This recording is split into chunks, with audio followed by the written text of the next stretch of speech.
So what Peter and I want to do is sort of walk you through the budget proposal. We're going to try something a little different tonight, and then we're going to sort of start out at a sort of a really big picture focus of how do we get here. You know, what is this 38% growth at the elementary level about? What does all that mean? What does it look like each and every day?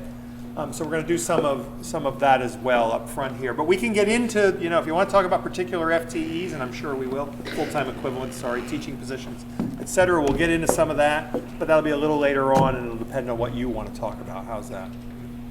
So we have a short presentation, and then we'll sort of open it up for questions. So, Peter, how do I do this? I do it like that. Yeah. So what I want to start with is to really take you to our core values, the core values that have been arrived at through our strategic planning process that say this is why we're here, right? So we've focused on, and I want to show you some examples of how that plays out.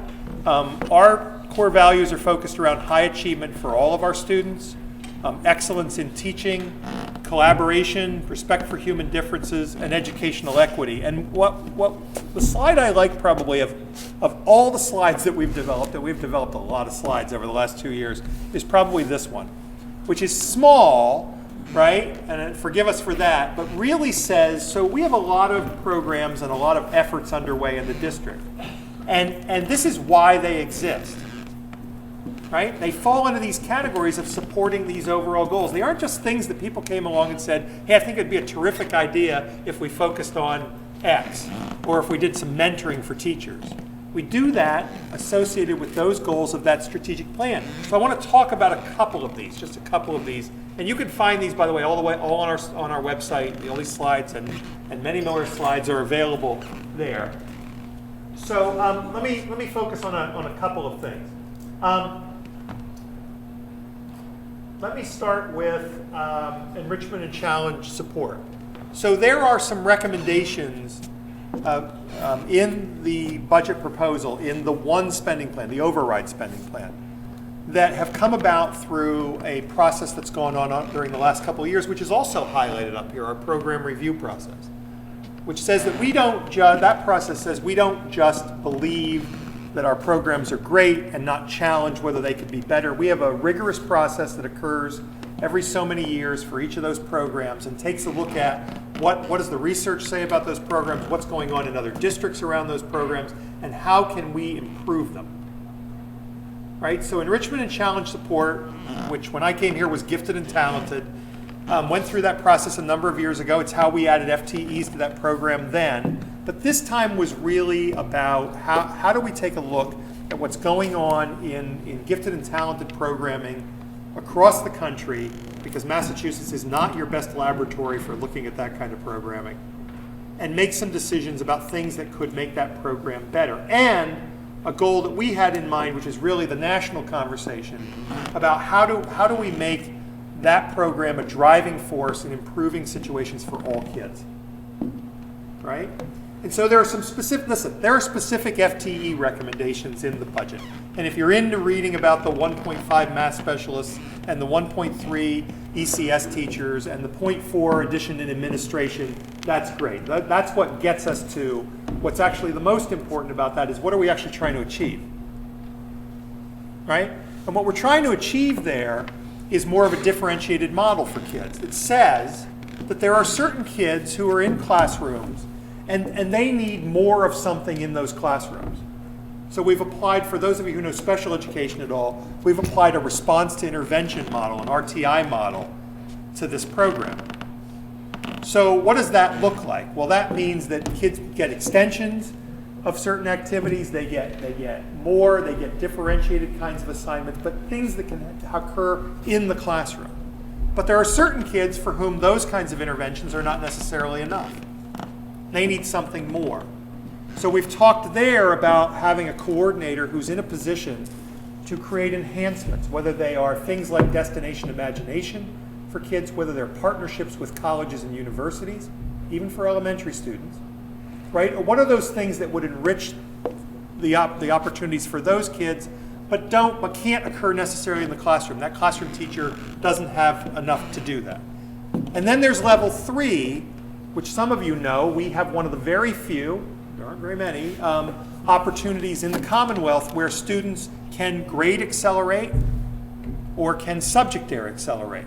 And that's another tier of intervention above and beyond those first two, right? So what happens, though, that's the beauty of this, is to implement such a model. You can't implement those tier 1 pieces of the model without teachers having some enhanced skills. So there's professional learning that goes on for staff around that, and it makes the situation in the classroom better for all. So when I say this is a driving model to really improve differentiation in the classroom, that's what I'm talking about, right? So we think that's an example of high achievement for all, of really enhancing the situation for all students. So that's one example. A second one that feels more mundane to some people is the materials fee program. So, you know, we want to attract, and you want us to attract and retain the best teachers. And I've said at a number of forums that I've done over the last few days, we have challenges around that. Right? So some of you saw an article, and it's a silly one, but I'll highlight it because it's part of the world that we live in. Not as much here as at some other schools, but that world is around an article that you may have seen in the paper around December that talked about parking, right? So we've added students, 38% growth at the elementary schools since 2005. We've added staff. We've built larger schools. That means there are more teachers. That means they need more places to park. We haven't enhanced the parking in terms of garages because that's not been part of any of those projects. Not reimbursable, people in neighborhoods opposed to them, etc. What we can't have is a proposal that says, well, we can't enhance the parking in this area for them, right? And so that's what part of that pushback was about. So we've done some things on that issue. We've started to put some proposals forward. We did it at a great time. February was a great time to talk about encouraging teachers to use public transportation. It was really a terrific time to start that conversation. Really went over well. But even in terms of providing pre-tax passes, right, or allowing them to do that. But there's some other things that we're going to roll out, but they are not going to solve that problem. I will tell you, my colleague in Lexington doesn't have that problem when he goes out to attract and retain teachers. He doesn't have to worry about whether they can park. He has a competitive advantage in that area. And I'm in competition with him for the best teachers. Neither does my colleague in Wellesley, and neither does my colleague in Newton. Right? So there are certain things that we have to pay attention to, and it goes beyond what's in a collective bargaining agreement, which I'm also happy to talk about anytime. Right? And so the materials fee program has really been an enhancement for us. And by the way, the people who say, well, your growth, let's talk about your growth for a second. I think you have that slide in there? Yeah. So Peter has a slide that will show you later on that says we've grown 38% at the elementary level. That means about 1,300 kids. And there are people that say, yeah, but what about Metco and what about materials fee? Well, let's talk about those for a second. Metco is the same number that it was in 2005. So that growth has been increased through Metco by 0. 0. There are 100 more materials fee students than there were in 2005. We've grown in terms of our staff, and you know that our staff has got, her parents in particular know that our staff's gotten younger, right? But that's out of 1,300. That's not the problem. That's not the issue. And so programs like that, we believe, enhance our ability, and our teachers will tell you, it enhances our ability to attract and retain. Let me pick one other one and talk about it. English Language Learner Program under Respect for Human Differences. So this is we have a changing demographic in this district. I mean, I have a slide, it's later on in the presentation, I'm not sure we'll get to it, where we broke down the kindergarten class just as an example to people of what this district looks like today compared to 2005. So not only do we have growth, we have a very changing demographic. I forget what the percentage was, it's up here in one of the slides, but of the numbers of students who registered for kindergarten last year, 666 who started the school year, 684 were with us by September 30th. Today it's 703. Right? a pretty significant percentage of those kids needed to be tested for ELL services, meaning there was at least a suspicion that they might require ELL programming. That's been up every year. As a percentage, that's increased every year. And people say, yeah, I know how that is in Brookline. You get children of people who move here and they work at the hospitals or the universities and they move from other countries. Yes, but they're not the totality, and they're a lesser percentage of that population than they were 5 or 10 years ago. Now, I'm not going to stand here and tell you that my ELL population looks like Chelsea's, and you may have seen some of the articles about the immigrant population there, right? It doesn't look like what my friend Mary Bork is dealing with in that district. But more and more of those students are not coming in from environments where their parents work for the hospitals or the universities. And they require a different level of intervention in terms of services, and that changes who we are and the types of services we have to offer if we really believe in respect for human differences. And so those are just 3 examples. I can talk about a number of others if you want as we go along here. Happy to come back to that because I love that slide. We've reformulated strategic plan, we call it strategic plan 2.0, and established these as the goals.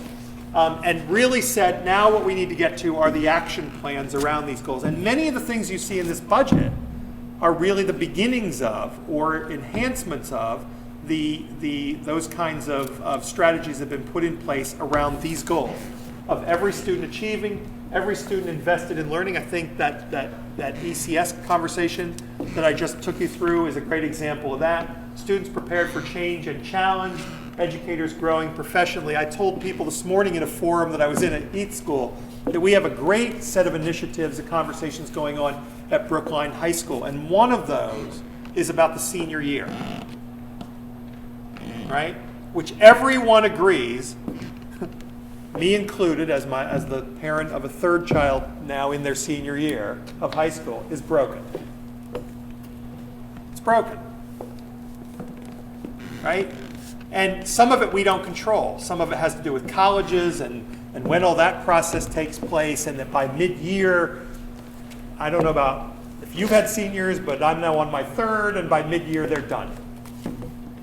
And so what do we do about that? So I'll tell you the kinds of things they're talking about and the kinds of things they're doing at the high school that my kids went to. In Beverly High School, my daughter is done April vacation. She's done. Other than her 2 AP courses, which have to go on until they take the test, and her chorus class, because they have all kinds of performances at the end of the year. Other than that, she's finished, and she's responsible for an internship. So every high school senior at Beverly High School will spend the last quarter in an internship. Right? And it could be centered around a career goal. I mean, that's a private school model. That's not something new. They didn't invent that. So that's one set of conversations we're having. Somebody this morning suggested that if we did that the right way and spaced it throughout the year so that some kids were in the first quarter, some in the second, some in the third, some in the fourth, we'd actually cut down the population at Brookline High School at any given time. Brilliant. I thought that's a great idea.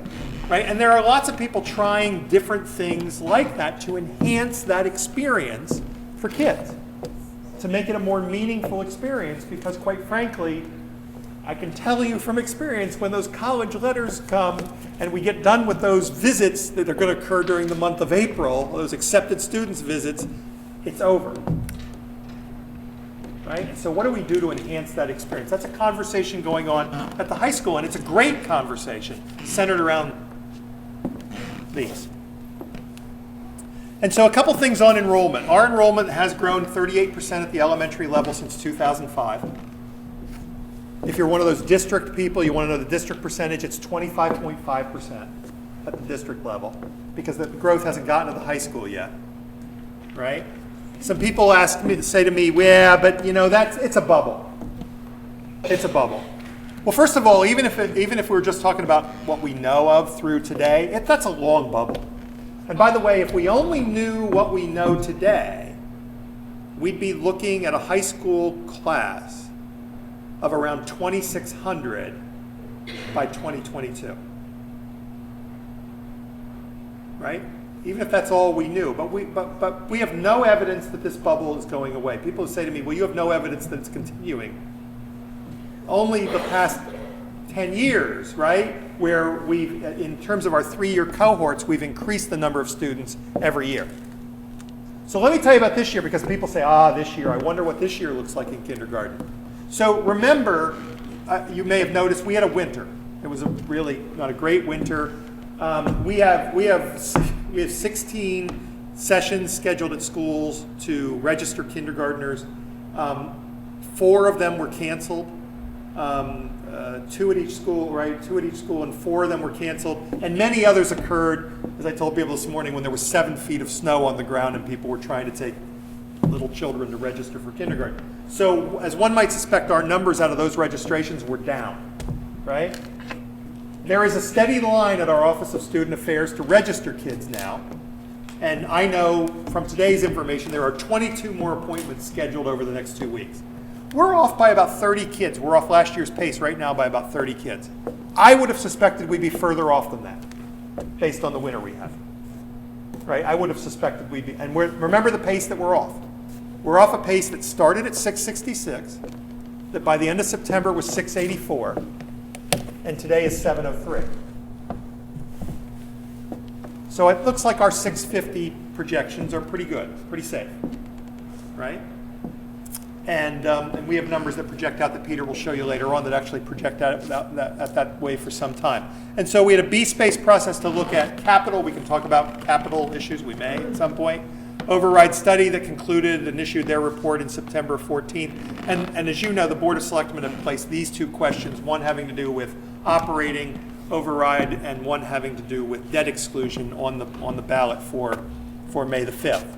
And so, you know, just before Peter goes into this, which is the sort of the details of the 2 budgets we've created, the position we've been put in is to create 2 budgets. And if you've read the budget message, I'm so sorry.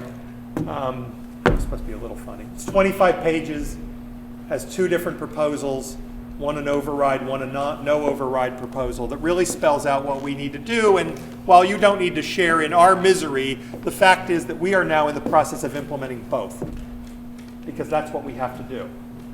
So at the same time that we're looking at consolidations of classrooms in grades 4 through 8, we're also planning what does it look like if we have these enhancements. And so people say to me all the time, we know, this happened to the school the other day, we know that our 3rd grade teacher is retiring. Why won't you let the principal move ahead with replacing that person? Well, it's very simple.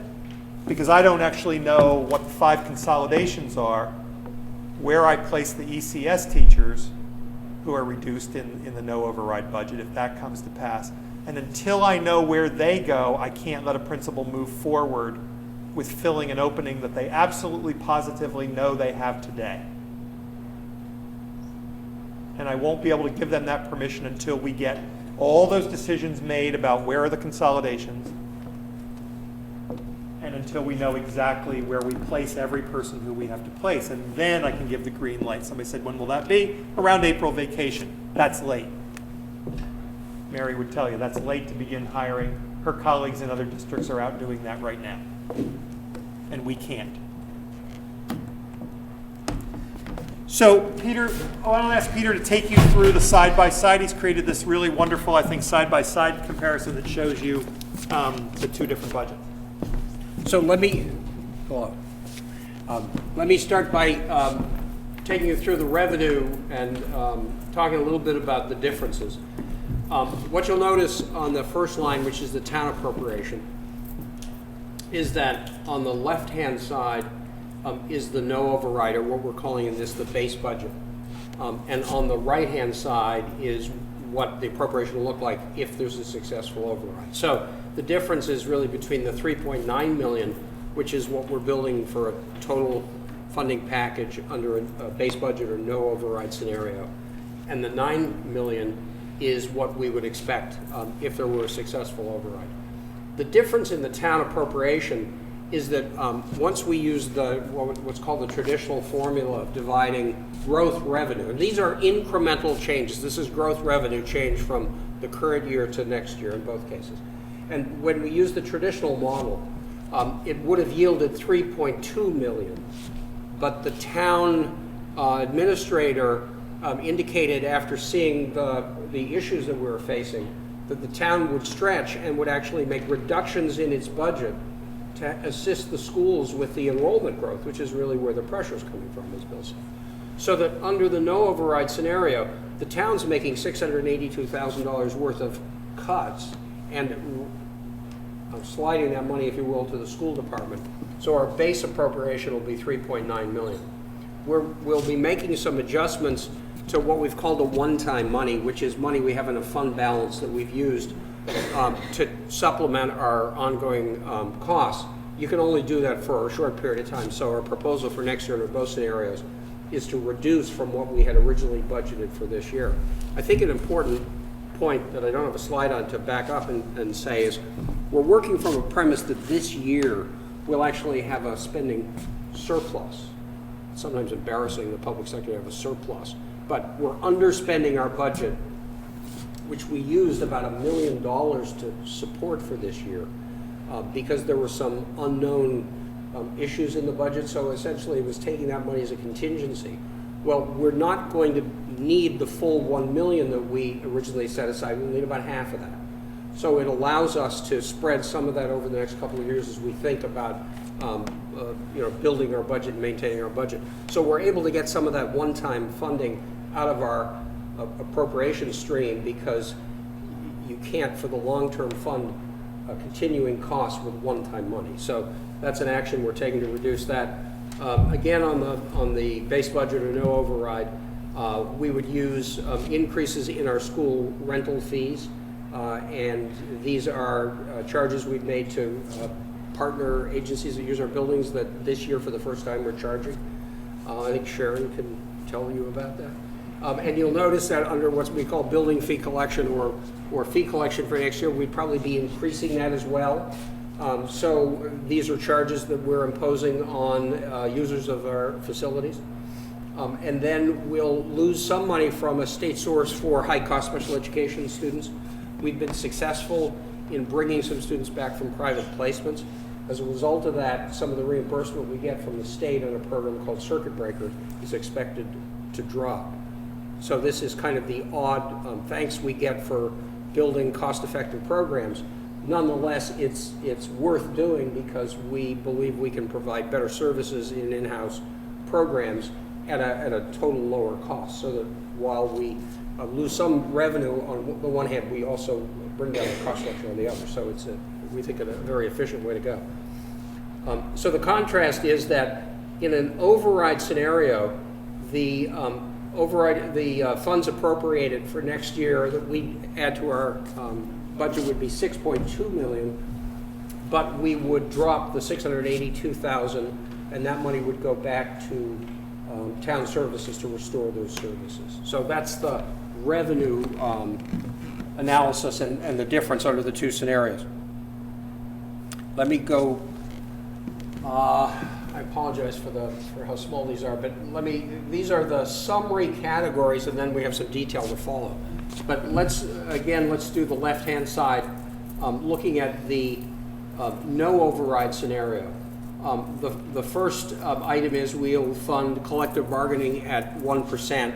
That's the current agreement we have with our collective bargaining we have with our teachers union, paying for a mid-year 2% collective bargaining increase for this year. No new increases for next year. Additionally, we pay for the cost of steps and lanes, and that's the way people move on the salary structure. We would fund a $225,000 regular ed contingency. We would set aside $485,000 both for contracted services and as a contingency within special education. We would not fund a benefits contingency. We would fund a $100,000 grant contingency. We would fund what we call enrollment growth. And what I want to point out is that you'll notice what's called enrollment growth is the same under the scenario for no override and override. And that's important for when we talk about some of the consequences of the no override scenario. if you look at the first grouping here, which shows 3 elementary classroom teachers, 2.2 for 7th and 8th grade, some specialists without going through what we call the full-time equivalents. Notice that the funding under both scenarios is the same. This is the result of building the budget for the elementary schools and looking at what are our current classrooms and what will happen next year as they move up a grade and as we bring in 650 students in 31 sections across the system. An example is Baker School. Baker School has 3 8th grade sections. Under our planning, we believe next year 650 students will bring in 5 kindergarten sections. So that the delta is 2 additional sections next year. So that the funding here for elementary classrooms would fund the 2 regular classroom teachers, and from the special line, that would fund the specialists that need to support those classrooms. And so that scenario is the same because we believe the way that students will move will essentially keep the same number of sections in the current classes that are K to 7, move them forward, but bring in 31 sections of 650 kindergartners at the low end. The issue for our no override budget for next year is you'll notice in the bottom section that begins with elementary teachers and has 5 positions coming out, is that after we first do that analysis of what happens in a steady state scenario of bringing in 650 students, we have to go back and find 5 situations in which we need to consolidate classrooms. And so what we're doing is saying we then have to find of existing conditions, if we bring in 650 kindergartners, we probably need 31 sections for them. Somewhere in the existing sections, we'd need to do some consolidation. And that's the point that the superintendent was making a few minutes ago about that's what destabilizes our planning in terms of understanding where that's going to happen at this point, and makes it difficult for principals to make choices on filling positions. Let me do a second on this. So I want to be really as transparent as I can as to how we'll do this, or how we're doing this. So we've identified right now, I think we're at 14 candidates is a really terrible word, 14 different sections across our schools that sort of fit the basic model of if we, and this is in grade 4 through 8, that if we removed a section, the class sizes would be between 26 and 30. Okay, so that's the basic criteria, right, for doing this. Beyond that, then, we've developed a set of other criteria to look at. How many students in the class in that grade level have IEPs? How many students are ELL? How many students are on free and reduced lunch? What does the MCAS profile of that class look like historically? And what's the teaching experience of the people in the next grade level? I mean, are they all first-year teachers, or is there some experience there? So we're looking at all of those elements, and in the next 2 to 3 weeks, we're going to identify, I hope we get down to the 5. We'll probably get down to 5 to 7, right? We'll probably be more in that range. Because we, again, go back to the point I made earlier, we want principals to be able to begin to make decisions. They can't begin to make decisions until we know where these consolidations would be, right? So, you know, and I can tell you, based on the letter I saw today, I will be accused of trying to scare people. Okay, I've already been accused of trying to scare people, right? I'm not trying to scare anyone. I'm telling you what happens if that's the level of revenue that we have to work with, period. There's a letter up today that I just feel the need to respond to that says, you know, that we wouldn't have to do any of this. None of this would have to happen. You know, we could wait for another question to be posed in July or so, that this 1.15 million is phonied up, and that we could take it out of the things that we've proposed doing and do it that way instead. Okay, so somebody obviously knows more than I know about the legal requirements of schooling and special education and those kinds of things, because that can't happen. right? To do that, I'd have to start up there. So go up there in the no override scenario. And if we want to play a game, we can do this. We can find 1.15 million there instead. So that means that list that Peter showed you around special education doesn't happen, and I'm breaking the law. Because that meant adding classrooms in the RISE program, the autism program at Runkle. It meant adding classrooms in the language-based learning classroom at Driscoll. And again, maybe these people know more about the law than I do in this area, right? But I don't believe we can actually do that. So you can't go there. You can't go there. So maybe they think we should not fund primary level classrooms and we should allow the class sizes to go up there. I'm not sure you would agree with that. I wouldn't. So maybe they don't think we should keep up with the 4-year technology replacement plan we started last year. Maybe they don't think that the new technologies that we put into some schools, into classrooms, and in the hands of teachers are important. I respectfully disagree. Right? So where's the 1.5? It's not there. We already cut down what we've added to the basic bare elements in that spending plan, and that's how we got to the reduction of only 1.5 that we got to it. So what I've tried to explain to you is the elementary piece. Can I do the other? Absolutely. So BHS, what that essentially means, we've cut 5 positions. And right now I can't tell you what they are. Right? But here's what I can tell you will happen. One or all of 3 things will happen. 1, class sizes will go up. Or electives will decrease. There'll be less electives. So possibly less elective classes. That senior year I just talked about, a lot of seniors take electives in the social studies or math area or science areas where we've really created some great, interesting offerings over the last year. Or you have the performing arts or the visual, right? Electives may go, there may be less singletons in particular. Or supports disappear. Tutorial, the whole 4+1 program that allows teachers to support smaller groups of kids, right? One or all of those 3 things happen when we eliminate 5 positions at the high school.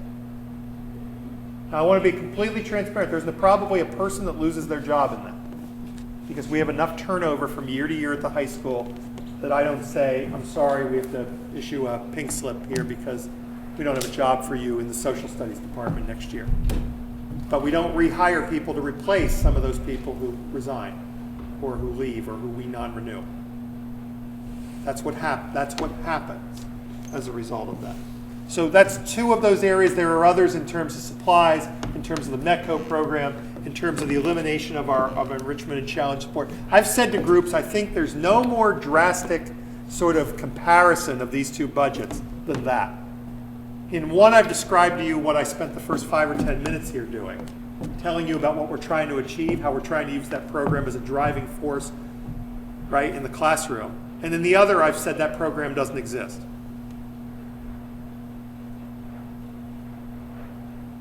So, is there something else did I interrupt you? Did I really interrupt you? I probably did. So that's a comparison of the 2. That's okay. Let me just drop back for a second. And because I was talking about the no override scenario, if you take the first 7 items, you'll notice that the major difference is collective bargaining. In the override scenario, we actually set aside a 1% for new collective bargaining for next year. So that's a big difference in terms of our ability to work with our employees. The steps and lanes are the same. The regular education contingency is the same. The special ed contingency is almost the same, but we're talking about a different strategy. In the no override scenario, we're actually putting aside some money because we believe that we'll have an increase in referrals from larger class sizes that we're going to face. So we're doing that under the no override scenario, where under the override scenario, we're setting aside an additional 100,000 contingency because we believe it's a responsible thing to do in that particular environment. Then the grant contingency is funded the same in both.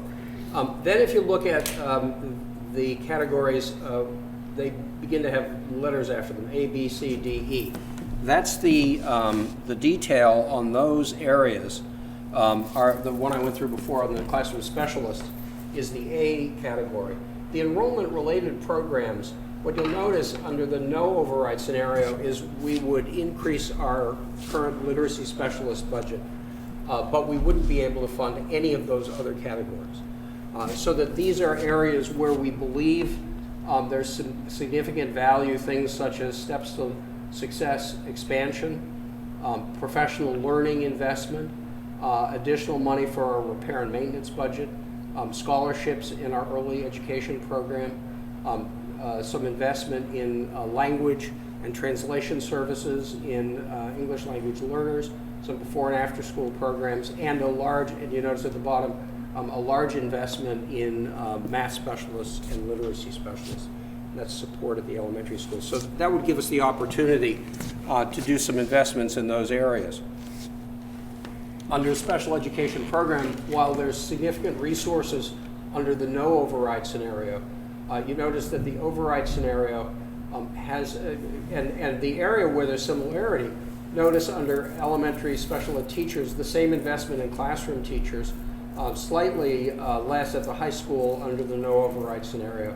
But our ability to invest more in psychologists, in our assistive technology, and in administrative restructuring, so that there's the ability to put additional dollars into some key services that we believe will really add value. Additionally, under the student service area, you notice there's we don't have the ability to put any money into nursing, guidance, supportive learning centers, or a program called Response to Intervention. You want to speak to that? I can with a couple of these. So what I think is really key about a couple of areas. Let me talk about the literacy initiative in conjunction with these 5 positions in RTI, Response to Intervention. So very simply put, the goal there is to reduce need in other areas. I mean, the work that we've done in literacy, which is based on the work out of the Literacy Collaborative, in many districts, number that we visited, reduces the need for special educators because it reduces numbers in special education. As I said to a person I was talking to this afternoon, the funny thing with that is we've done a number of things like that, where I'd love to be able to stand in front of you and say, this particular initiative has reduced the need for X because it's provided the supports for kids in Y manner.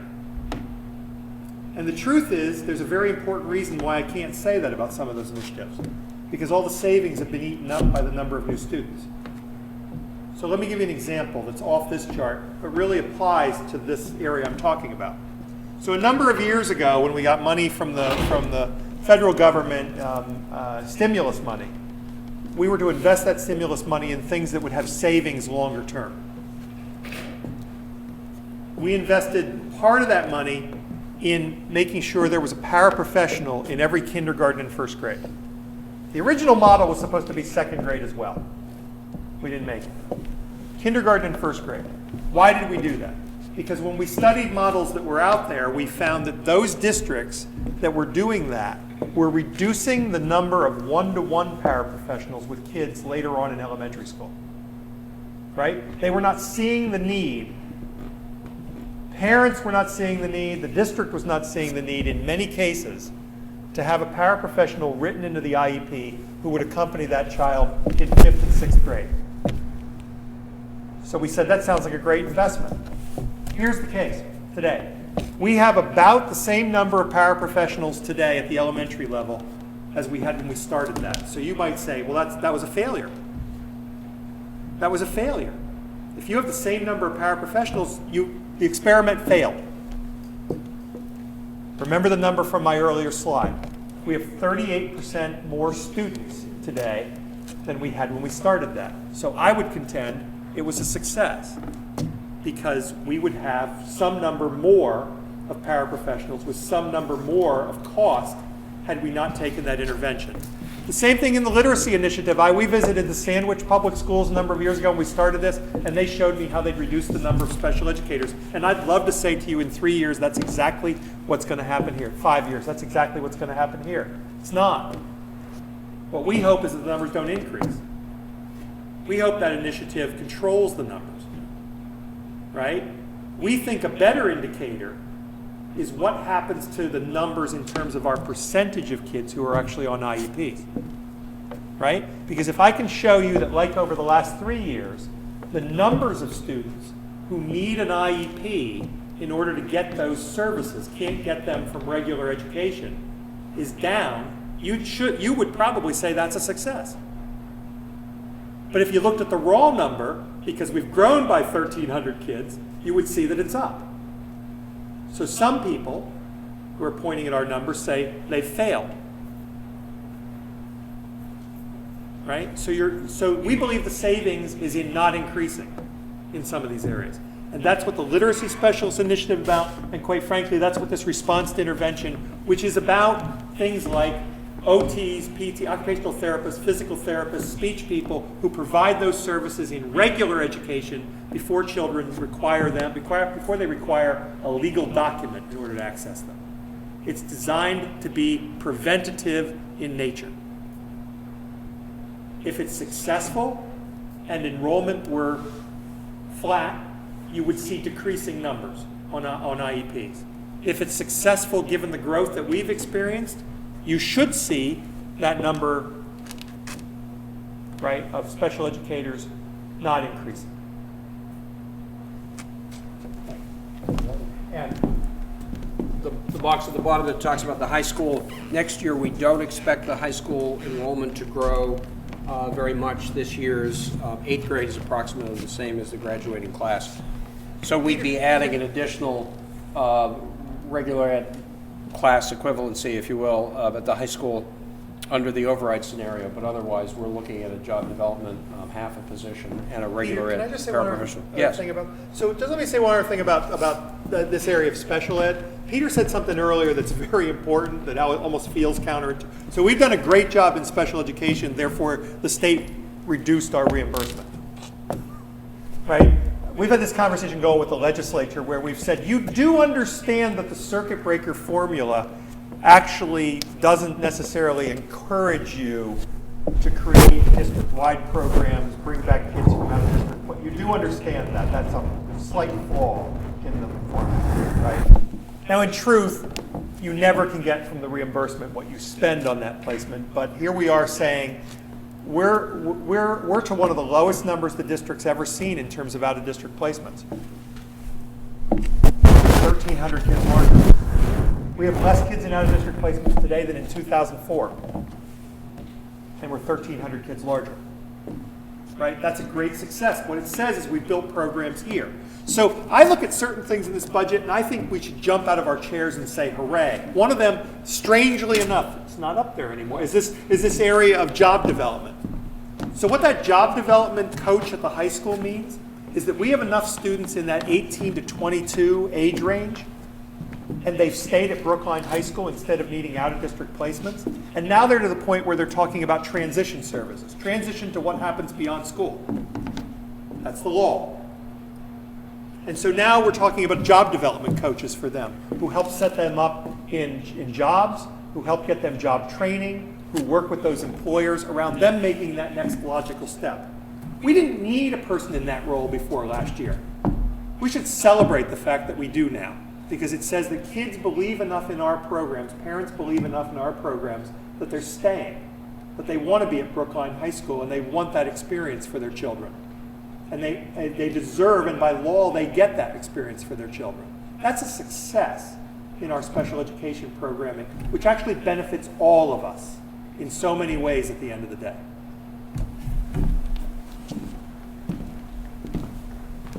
And then next year we'll be opening the old Lincoln School for some of the devotion population. We'll be moving the teaching staff to that building, but the infrastructure, if you will, for things like a building secretary, custodians, nurse, psychologist, we have to staff that building for those students, and then a year from now we'll grow with additional students coming over. The difference in the two plans is a part of guidance counselor cost, a vice principal addition, and some professional development time. So we'll be squeezed on those areas in our base budget scenario. And finally, in instructional technology, as the superintendent said earlier, our investment in some very key areas will be much lower under the base budget scenario. So yeah. So let me give you an example, a question I was asked this morning. I thought I had a forum this morning, gives me something else to talk about, right? So someone said to me this morning, are we gonna get to the point where we can standardize the learning management system available for grades 6 through 8? And I said, we'd be happy if we could standardize the learning management system available at the high school, because currently we have a lot of people who are using Canvas to communicate with kids and communicate with families, but not everybody uses Canvas. And so in this you did it to me again. I did. In the spending plan, in the override spending plan, we've embedded dollars to create that standardized platform for grades 6 through 12. So that teachers have that ability to use that platform, a Blackboard-like platform, to communicate with students. And the other important part of that is it begins to get us closer to the idea of making sure that all kids have access. So we had quite an interesting conversation over the last year or so with the Override Study Committee. Some people who believe that every kid at Brookline High School already has access. So we did a survey, and we asked our kids at the high school, how many of you have a device that is yours, that you can use every day and bring to school to access your education? 70%. 70%. There are some people who thought it should have been much higher. We predicted up front 70%. Right? That's our student population. So in order to do the kinds of things some people want us to do in terms of a one-to-one environment, in order for teachers to be able to do that kind of work with students, we need to make sure they have access. This plan does that. So we've made remarkable steps. I've told this story a number of times. A number of years ago, we have a teacher in the language department at the high school who I knew was really playing around, was really interested in the idea of the flipped classroom, right? Flipping what happens, doing things that were more associated historically with homework in class, and creating short videos for kids to watch right at home. Flipping the way instruction worked. And I went to this teacher and I said, everybody talks about the work you're doing. Would you do some professional learning, development and all work for our other teachers in the high school around that? And he's a great guy. And he looked at me and he said, absolutely not. And I said, why not? And he said, because you have no network infrastructure here that supports anything. This is the worst. The wireless environment here is horrible. And I don't do that as much as I'd like to do it here because I can't. Because I can't rely on it. And what happens if that's what I'm relying on and I walk in and the network doesn't work that day, which, by the way, Bill, is most of the time. That's no longer the case. The minute we established that backbone at the high school, I can speak of that as a better example, this stuff took off. And the demand for devices, the demand for professional learning among our high school staff went through the roof. Why? Because we could provide an infrastructure that supports kids. That's what this plan does across the district. Not only that, but provides them with the tools, provides them with the professional development that they need in order to make this learning experience a real valuable learning experience for all of our students. Sorry if we keep doing that to you. It's okay. I put it back. So let me test something with you, which is let's talk a little bit about enrollment, just to put in perspective. Can we stop? Are there questions? Yeah. Do you have questions on any of that before we go through some of this really fun stuff about how we got here?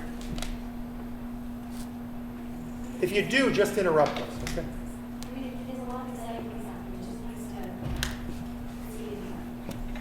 As much as we're all worried about, what's going on, and it sounds like, I feel like there's a lot of positive things happening. We have a lot of great things So happening. it's nice to hear everything. Thank you. Thank you. I just wanted to, the point of this is to frame for everybody why we're why we believe we need money beyond what the regular appropriation driven by the tax base will allow, which is the Proposition 2.5 issue. An override is an exception to Proposition 2.5, which constrains the amount of revenue the town can raise through its property tax.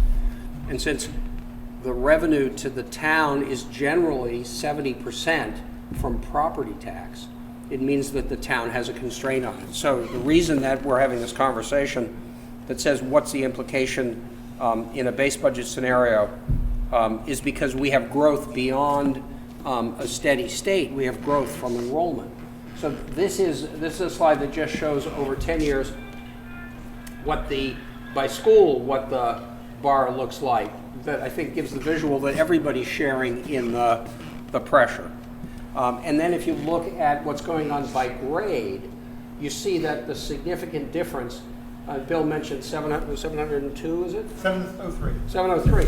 So the kindergarten back on September 30th was 684, is 703 today.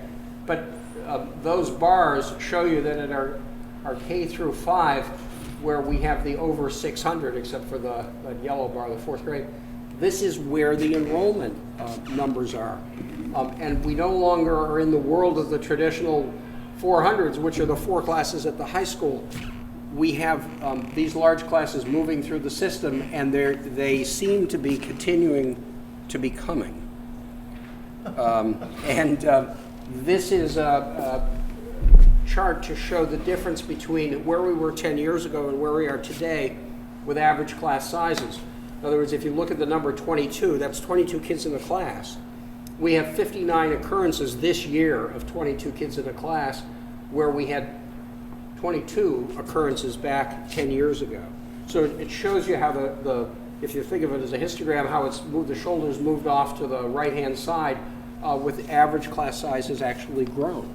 And while we value low class sizes, the pressure from the enrollment growth has really challenged us around that issue. So let's talk about the bubble that Bill mentioned that we don't think we're experiencing. This is a graph that shows kindergarten enrollment beginning in 1960. Okay, so it's 55 years of actual experience and then some projection. And I'm sorry I don't have my pointer, but we're up at the highest point. So that, and what you see is that for the last about 7 years, we've actually been at a level higher than where we were back in the 1960s. So it's hard to imagine that this is really a bubble. I mean, things could change that might affect this, but we believe our permanent new condition is somewhere over 600 students per year arriving. And if that's true, it means that the 600s you see in the purple are going to move forward, and that's where the pressure will continue for the next few years at the elementary schools, and then will affect the high school significantly. Oh, I'm going the wrong way, sorry. This is a graph, again, going back to 1960, that shows our total population and how it's moved, okay? So that the high school is the red, and you notice for the last almost 40 years they've been below where they were in the 1960s. The elementary is the blue bar, and that now, if you see where 2015 is, which is about halfway up through the 5 years of projection here, we're at a historical high, 1,000 kids over where we were in the 1960s at our elementary grades, and again, continuing to push forward. So again, when you look at this in perspective of the last 55 years, it doesn't look like a bubble. This is charting with the green bar our average class size today with fully integrated special education students. You notice we've struggled to keep that average class size as low as we can over the last few years, but it's been very difficult. This is to show you why up until 2005, I used to say to the superintendent, I could predict we'd get about 70% of the corresponding birth rate as our incoming kindergarten class, because that's in fact what was going on. You notice that the numbers in the 400s were trailing the birth rate. And then the phenomenon changed beginning in approximately 2005 to the point where A year ago, we actually, was it this year? It's actually this year, we exceeded the corresponding birth rate. So that that's not a ceiling. You're going to have more than 100% of the corresponding birth rate. We actually blew through that this year. So the question is why? And we believe it has to do with housing, with the proliferation of condominiums and how they're valued to families today who are choosing that as a way to move to the community and to have their kids educated in this community. And so the birth rate isn't a good way to track what our enrollment's going to be, because the phenomenon is people moving to the community. So if you take this birth rate and you apply what I call the cohort yield, which is, if you look at the pattern for 10 years, for 5 years, for is it 5? 10, the average, 4 years, and 5 years, yeah. What you see is that we will, at the very lowest, if you use the 10-year average, we'll have just about 600 kids a year. But we're more probably going to have something that resembles the 5-year or the 4-year, which is in the mid-650s. If we have another year like what we just had, will be that higher number that could approach 700 again. So we don't know where we're going to be, but if the present trend continues, as they say. Right. The history of the last 2 or 3 years has been closer to that 5-year line. And if you take those numbers and apply them to Brookline High School, you'll see what happens next year. The green bar is data we talked about a year ago. We then had some attrition actually at our middle grades, so that now we're talking about the blue bar. The point is we're still getting to the same point, about 2,600 kids, about 2,400 in 2022, but we may top out at the 2,600 range in 2024. This year we have 1,885, around 1886. So you see the significant impact on Brookline High School that we have to be planning for.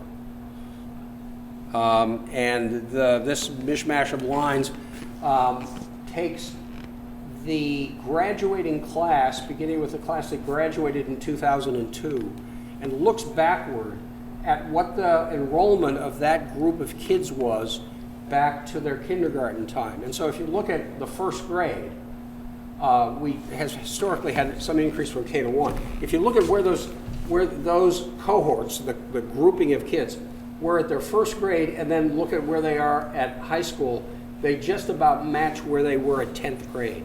If you take all these and average them, whoops, you don't get that, you get this. What you see is that essentially the 10th grade size of that cohort is the same as what it was in first grade. And that's why we believe we can predict that these classes will advance, because historically that's what they've done in this community. So the other argument we hear often is, yeah, but the kids, they dwindle off, the numbers dwindle off when you get to those intermediate grades and middle grades. Families choose to do this, or they choose to do that. And that's great, anecdotal, everybody has a story, right? What we have is 13 years of data that says essentially your first grade number predicts your 10th grade number, which by the way is a better actually predictor in this than your 12th grade. That's affected by kids who don't graduate on time, those kinds of things. So it's actually first grade equals 10th grade, period. Yes?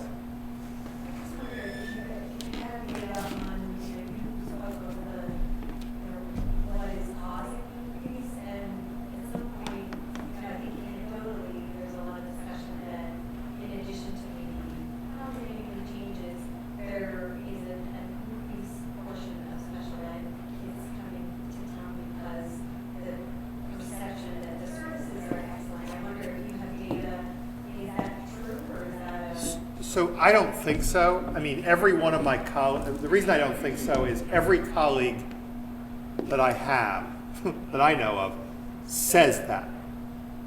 So kids can't be moving to every one of those towns right? I think what they're actually saying is that there are, I mean, there's no doubt that some of that's true because we're associated with the hospitals, and we've heard anecdotally that doctors say to family X, you should move here, you'd be closer for these services, and they have a great program in Y, right? By the way, terrific. We have recognized great programs. That, to me, that's terrific. It's exactly where we want to be on everything that we do. But I don't think so. I think there are certain disability types. Well, I know from the national data and from paying attention to those kinds of things that there are certain disability types that we are seeing an increase in this country, and so we are going to see. I've heard that said about our RISE program. People are moving here because of the RISE program, the autism program. Well, my colleague in Westwood says that. My colleague in Lexington says that. My colleague in Newton says that. Right? So they're not moving all those places. I think we're seeing I know we're seeing an increase in numbers of students with that diagnosis. So it may be true for some particular programs, but quite frankly, what we've seen, if anything, I'll give you an example of the language-based classroom at Driscoll and some of our high school programming. We're seeing larger numbers in those programs because before, many people who had children with those needs were saying, well, I think Carroll School or Landmark School make a lot of sense. And many of them are no longer saying that. So I have in this budget an increase in staffing in the language-based program.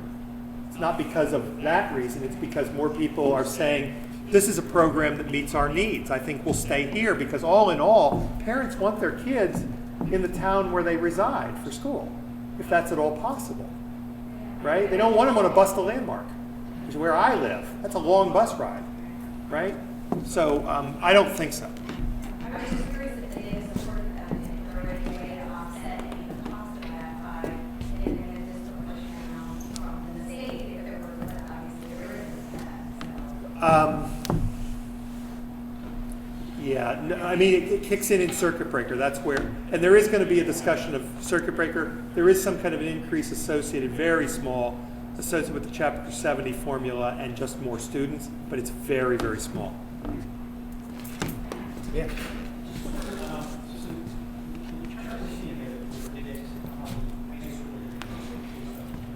Yes.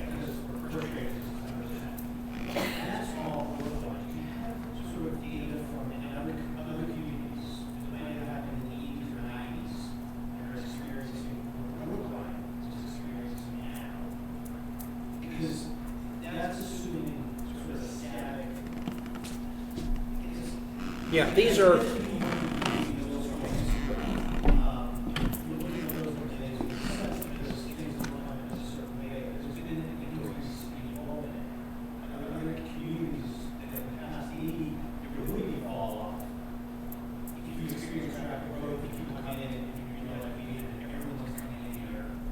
Yeah, that question has been asked of us before, and the answer is yes.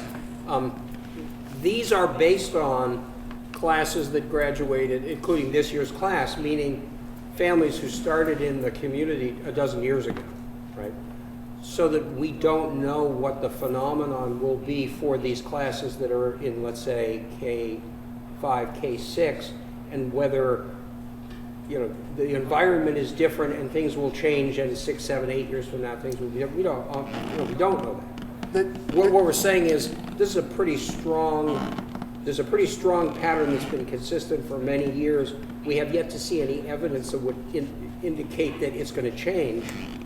The difficulty, it's a great question. The difficulty for me in getting my arms around the question is that you'd have to actually replicate some of the other kind of variables, right? The housing, why people are taking that housing, the other kinds of conditions, a more urban kind of situation, which is what we have. And so I'm thinking, the minute I heard your question, I'm thinking, gee, I wonder, because I know there's been a time period in Lexington or Newton, but some of those conditions don't match up at all.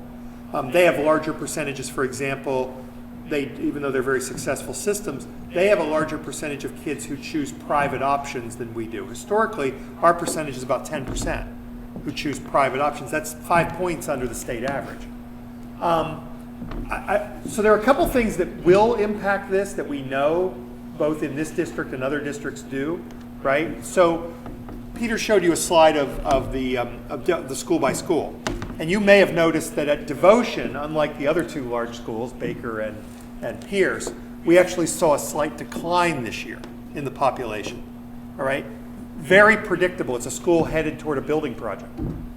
And when schools head toward building projects, if you go back even in our district and you look at the years preceding the Lawrence project, the enrollment went down. And it went down both in incoming, and we're already seeing that devotion for next year in the incoming kindergarten. It's smaller than we've seen historically, even though the overall population's solid. And you see it during the project, and then what you see is it bounce back plus. You know, I always said they come back and they bring friends, right?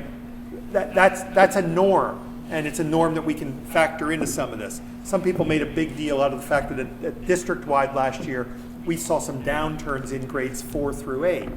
So we dug into the data. Those downturns were almost exclusively at devotion.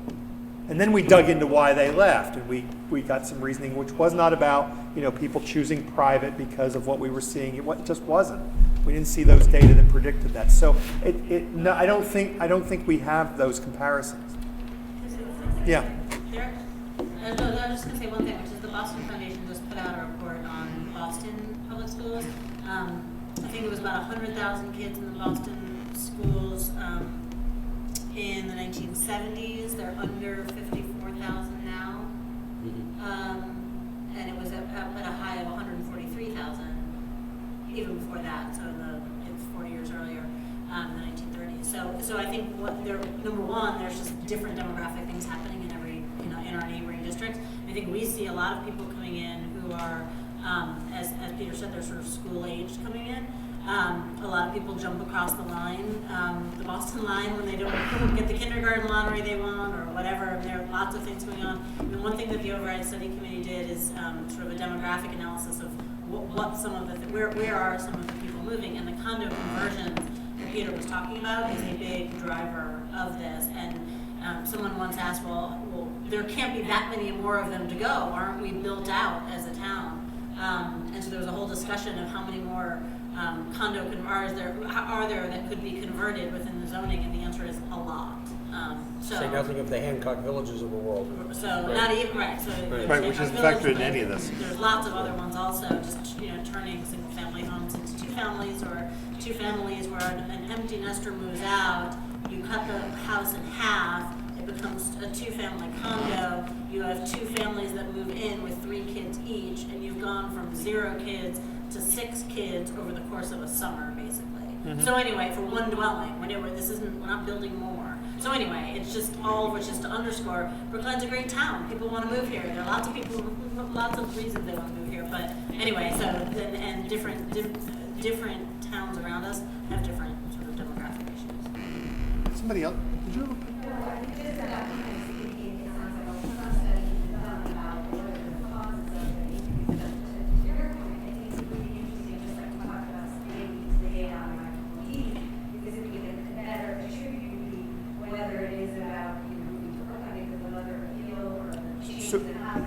So we've done some of that, and we haven't done it in a while.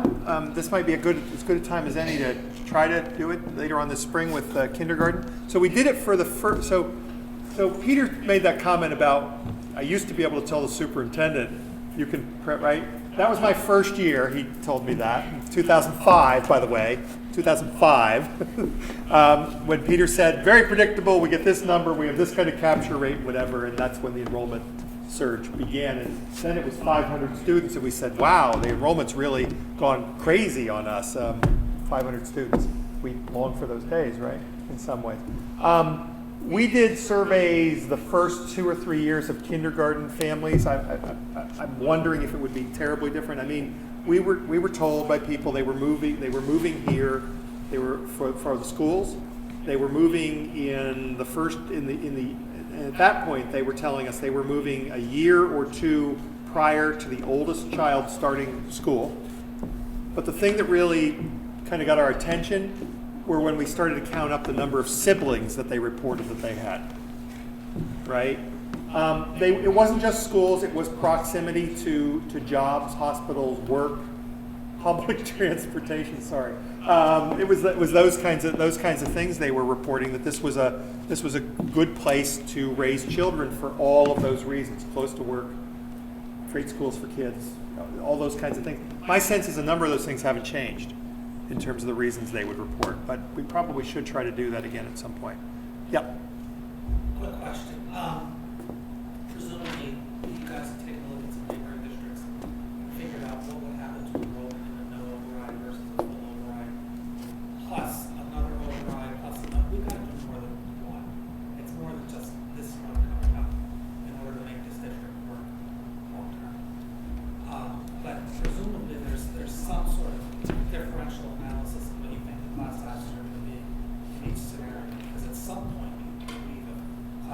start to go too high.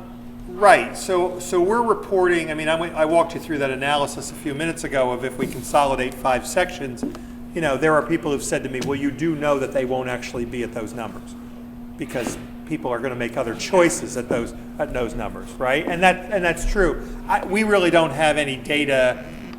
I mean, I can look at what happened in Newton some number of years ago with their failed override. They did operate class sizes in those grade levels, a large number of them, at sort of the 27, 28. It led to a successful override X number of years later, and many people talk about that experience as how they got there. Yeah, I very much like your approach. If we have a set of core values, we're going to live up to those core values. We're not going to let that happen. Right.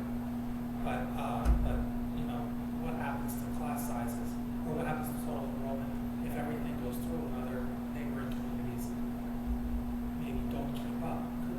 We could continually undershoot the mark. There are people who believe, for every person who says this is a bubble and you people haven't figured out when it goes away and you should be figuring that in and you're misleading people by setting a new norm at 650.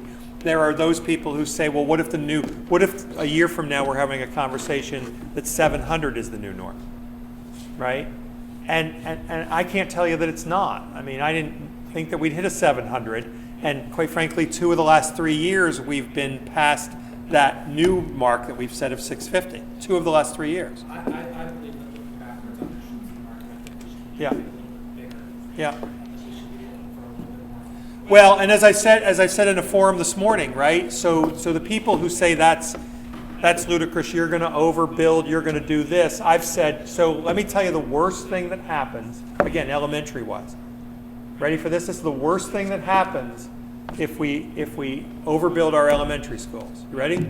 We get to bring back our early education classrooms and stop paying $500,000 in rent. That's per year, which, by the way, is about to go up because we're about to rent more space for Pierce School. We're about to look at some office, right, where that rental is going to go up. So that's what would happen. We'd be able to bring that back, those early education classrooms, to elementary schools. Oh, the horror, right? As far as I'm concerned, if we wind up overbuilding, we charge taxpayers a little bit more money, and we have a little bit more room to breathe. Yeah. If we move in this direction, and we don't have the core values. Well, let me just. That's where I get it, and so there's also these 2 other conversations going on because you're talking about future questions, and again, I'm telling you, we believe there are some initiatives that actually hold down numbers over time. We haven't built some of those into the models, but we believe that happens. There is a conversation that'll actually be before the school committee tomorrow night in a presentation around the high school and just the work that's been done to date on the kinds of modeling that we're looking at. So we're essentially looking at 3 buckets of models. One involves, can you build on to Brookline High School? Can you create what you're trying to do programmatically? Can you create it there on that campus? And there are challenges around that, as there are challenges in all 3 of these. Second is, should we be building a second high school? Should we have a second Brookline High School? And there are challenges around that, starting with where would be a good question, that kind of thing. And then the third is, do you do something different than that? Do you look at what you have that's within some proximity of the high school, like the OLS building on a long-term basis, and do you locate some particular program or grade level there? Now, it's true that you can't make that a 9th grade school in the present building, but what if you were to build, right? What if you were to enlarge? Could you create a 9th grade campus? Would you want to? Or would you rather look at something like the school within a school model? Or would you rather look at something like, the science, technology, engineering, arts, math, STEAM initiatives in a particular location, right? So that's high school for a second. But in the elementary, the school committee and board of selectmen have also authorized this study of a 9th school location. And the only thing I want to say here to that is I think we all have to sort of broaden our thinking. Because if we're thinking what I want that study to come back with is another location for another neighborhood K-8 school, you're going to be very disappointed, in my view. But if you say, I'm open to the possibility, right, of some space that may be mixed use, right, which is what they're doing in other urban environments with other they're doing it with senior centers, they're doing it with rec centers, they're doing it with libraries, they're doing it with businesses. If you're open to that kind of concept, if you're open to the idea of a more urban kind of school, playgrounds on roofs, right, which is what they're doing, if you're open to some kind of school, whether it's K-8 or some other grade configuration that is more of an application, that is more of some school centered around a particular concept, whether it's the arts, whether it's technology, right? Then we can have some great conversations. And that doesn't have the same sort of demands on it, and it can draw from all over town, and it has to be built, and the program has to be built equitably so everyone has access and all of those kinds of things. But then you can have some more, I think, much more interesting conversations around the possibilities, right? And it may look different in terms of the way you build and how you build and what your relationship looks like with the MSBA because of the creativity in that kind of discussion. So yeah, you're right. We have a lot more conversation to have, and some of it's about the high school because there's staffing yet to come there that we know of that we haven't programmed into this 3 year. That'll have to play itself out over a little bit more time. We are sort of about to re-engage ourselves in the model. We built this budget model through FY22. It was great fun. And we're about to sort of go back at that and lay out years 2 and 3 in this model, and then really take another crack at looking at what we think comes from 19 on, so that people have that kind of information in front of them as well. None of these charts should include None of them do, why is that? because to date, as we've built them, we don't have numbers. Now, as we begin to get a little bit more idea of numbers, as we begin to get a little bit better idea of years, right, we can begin to create some approximations in that, and we're closer to that information than we've been.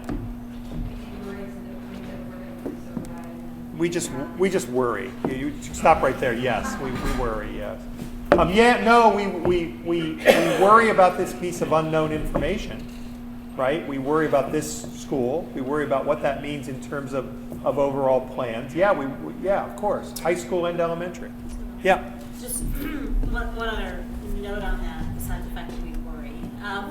We're excited and we worry. Yes. I think part of the question that has been, the school committee has tried to answer as we've processed our mind through this is, how much do we need, how much do we know we need, and how much might we need, and how much do we want, right? And those are 3 different sorts of things.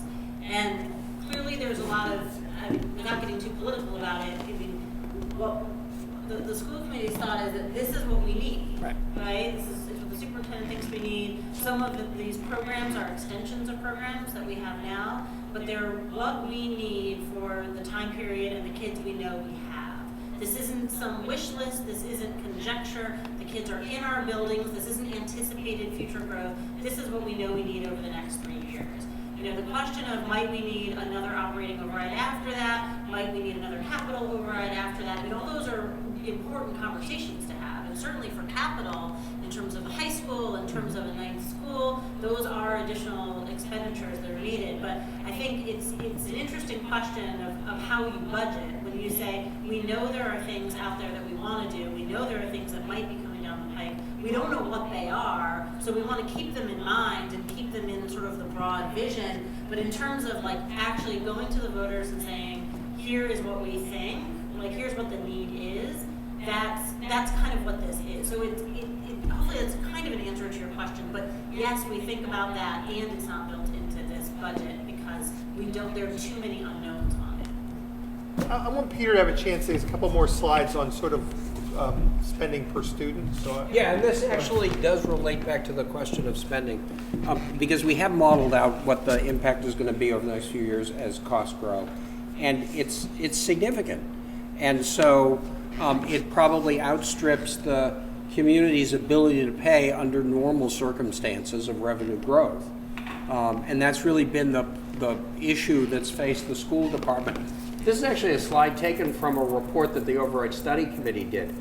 And they were, I think their goal here was to try to show that every kid has a cost, and they were talking about, you know, whether you're a regular ed, whether you're a resident kid or a Medco kid or a materials fee kid, there's a cost of serving you, and I think we recognize that. But what it shows, a couple of things. One is that on this period from 06 to 14, what they were saying was our enrollment grew just about 22%.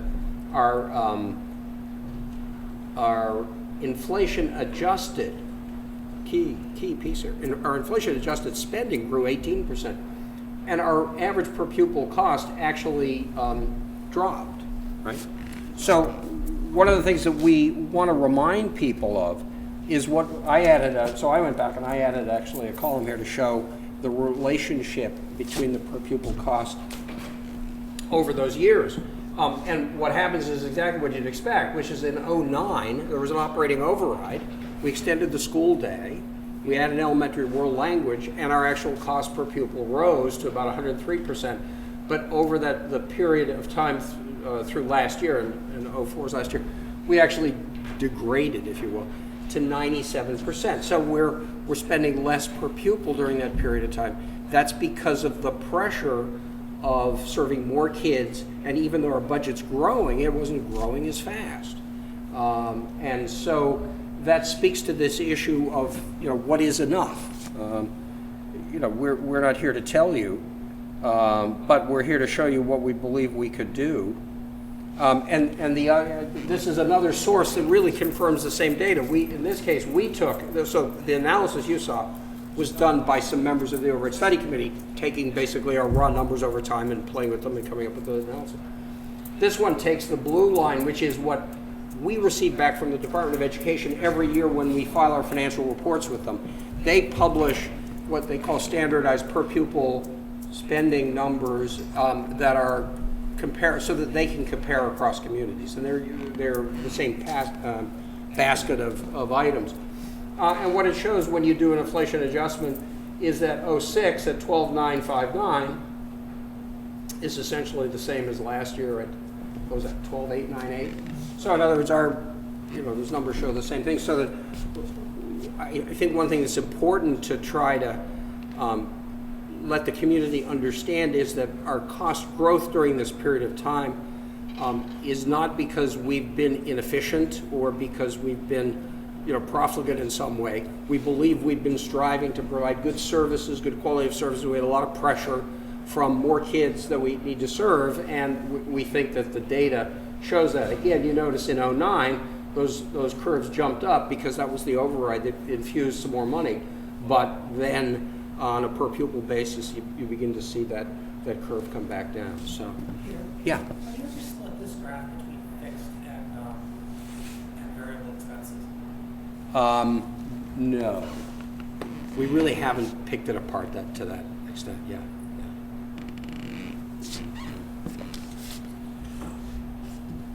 One thing we did show, though, was an area where we've had some success is what Bill mentioned earlier.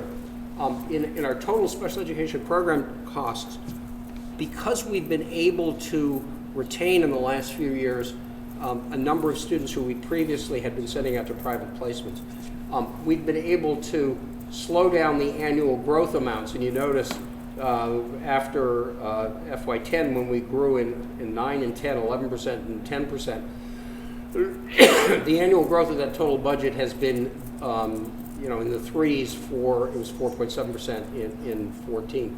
So we've been able to hold that number down primarily from building programs internally in Brookline in our schools and retaining students here. So that's been very successful in terms of managing costs and providing quality programs in the least restrictive environment, which is the core program goal. And finally, this shows our actual enrollment from 05 to today in the light blue.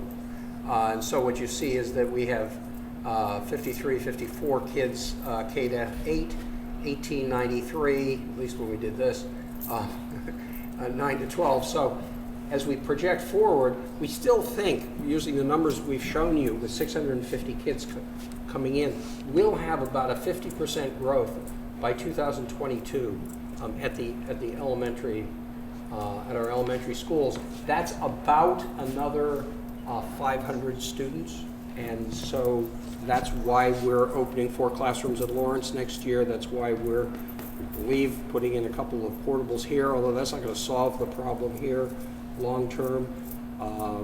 That's why we're building the devotion school larger. It's why we're renting space adjacent to the Pierce School, where we're going to actually put classrooms next year. So we're continuing to struggle with where we're putting all our elementary students. But that's what the numbers will look like if we bring in 650 kids in. So just one thing about that I still find amazing every time I see. So this is now the 13th largest school district in the Commonwealth. People don't think about our school district that way. If those numbers are right, by 2022, if I remember these numbers correctly and the direction that some of those other districts are going, I think we're up to 10. I think we'll be somewhere in the neighborhood of 10th or 11th largest district in the Commonwealth. And again, people don't think that we pass, my colleague in Taunton and a couple of other places during that time frame. And people don't think of that size of district, and that's where we are. And that doesn't include pre-K, right? Does not include pre-K, and we have a substantial pre-K program that we very much believe in. I know parents very much believe in, that serves almost 300 students in addition to those numbers. Any other questions you'd like to ask?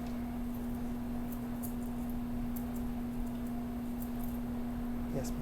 In your various forms, where are you getting the grade, in what sort of top program are you getting the most pushback? Is it artificial intelligence or areas where you think you understand the people pushback? I've not heard pushback on the projections any longer. Accepted. That's I've not heard, and I think you may be able to answer this better than I think this has been vetted over and over again. The Override Study Committee report says what Peter said earlier, that the Override Study Committee did not find waste in our budget. We're not out there creating. I think the word that I've seen used recently that makes me bristle more than a little bit is wants, right? That some of what we put forward is about the superintendent, the school committee's wants. It's no such thing. It's no such thing. I've said to people, I have a list of wants. I'm happy to show you, right?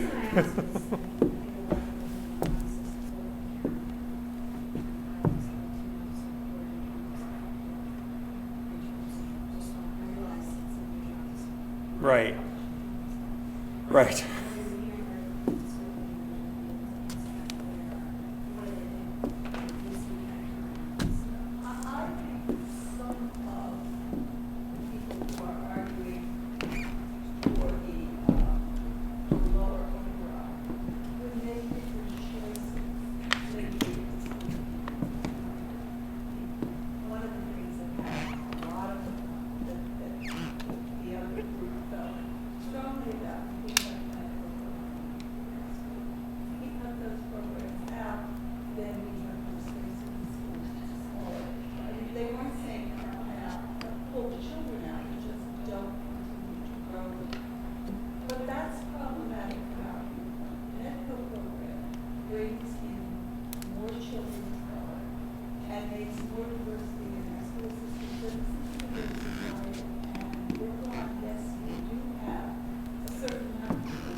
across the street.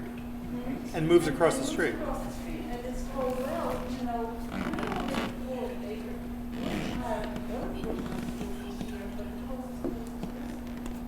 Those are not, that's not the kind of school system we want. We really want a system where you think about education, where you think about equity, where you think about diversity.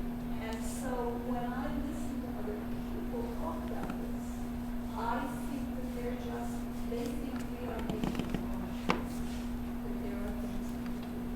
But it doesn't happen. Absolutely.